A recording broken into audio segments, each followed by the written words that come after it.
આજે હું જે સંભાર્યા મરચાંની રેસીપી તમારા માટે લઈને આવી છું ને, એ તમારા જમવાનો સ્વાદ તો બમણો કરી દેશે, પણ તમને ભૂખ ન હોય ને તો પણ તમે 4 થી 5 રોટલી આરામથી ખાઈ જાઓ છો ને, એટલા ટેસ્ટી બને છે. અને આને તમે ફ્રીજમાં 4-5 દિવસ સુધી રાખશો ને તો પણ બગડતા નથી. તો ચાલો શરૂ કરીએ સંભાર્યા મરચાં. તો આના માટે મેં અહીંયા જે જાડા અને લાંબા મોળા મરચાં આવે છે ને, એ 150 ગ્રામ મરચાં લીધા છે. આ મરચાંને આપણે સારી રીતે ધોઈ અને આ રીતે કોરા કપડાથી લૂછી દેવાનું છે. અહીંયા પાણીનો ભાગ આપણે રાખવાનો નથી. તો આ રીતે સરસ આપણે બધા જ મરચાંને લૂછી લઈશું, તો જ આપણા મરચાં લાંબો સમય સુધી સારા રહે છે. અને આ મરચાં એકદમ મોળા હોય છે. જો તમારે તીખાસવાળા હોય તો એ પણ લઈ શકો છો. હવે અહીંયા આપણે મરચાંના ઉપરનો ટીંડાનો ભાગ કાઢી લઈશું અને આ રીતે મરચાંને વચ્ચેથી કટ કરીને આ રીતે બીજો વચ્ચે કટ કરીને 4 ભાગ કરી લઈશું. તો આ રીતે આપણે બધા જ મરચાંને કટ કરીને તૈયાર કરી લઈશું. તમે જો લાંબા રાખવા હોય તો પણ રાખી શકો છો. આ રીતે આપણે બધા જ મરચાં સમારી લીધા છે અને એની અંદર આપણે મરચાંનો ભાગ પણ બીનો ભાગ પણ નથી. હવે આપણે એક કઢાઈ લઈશું અને ગેસની ફ્લેમ સ્લો રાખીશું અને 2 ચમચી જેટલા સિંગદાણા અને 2 ચમચી જેટલા આપણે તલ અને 1 ચમચી જેટલી વરિયાળીને ધીમા ગેસે આપણે શેકી લેવાની છે. તો અહીં આપણે સંભારિયાનો મસાલો કરીએ છીએ.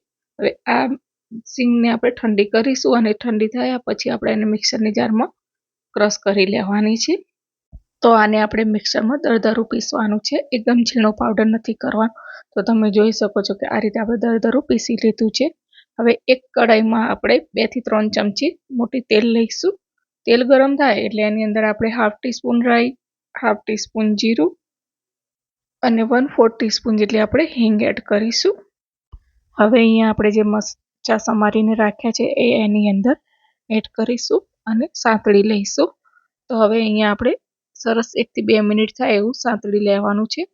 અને અહીંયા આપણે મરચાંના ભાગનું મીઠું એડ કરીશું. તો 1/2 ટીસ્પૂન જેટલું આપણે મીઠું એડ કરવાનું છે.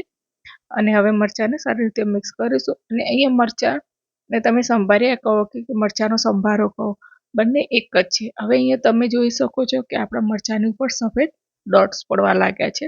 તો અહીંયા આપણા મરચાં પણ સોફ્ટ થઈ ગયા છે. તો હવે આપણે જે પાવડર બનાવીને તૈયાર કર્યો છે ને એ એડ કરીશું. ત્યાર પછી 1 ટીસ્પૂન ધાણા જીરું, 1 ટીસ્પૂન કાશ્મીરી લાલ મરચું અને 1/2 ટીસ્પૂન હળદર અને થોડુંક આપણે મસાલાના ભાગનું મીઠું એડ કરીને સારી રીતે હવે બધી જ વસ્તુને મિક્સ કરી લેવાની છે.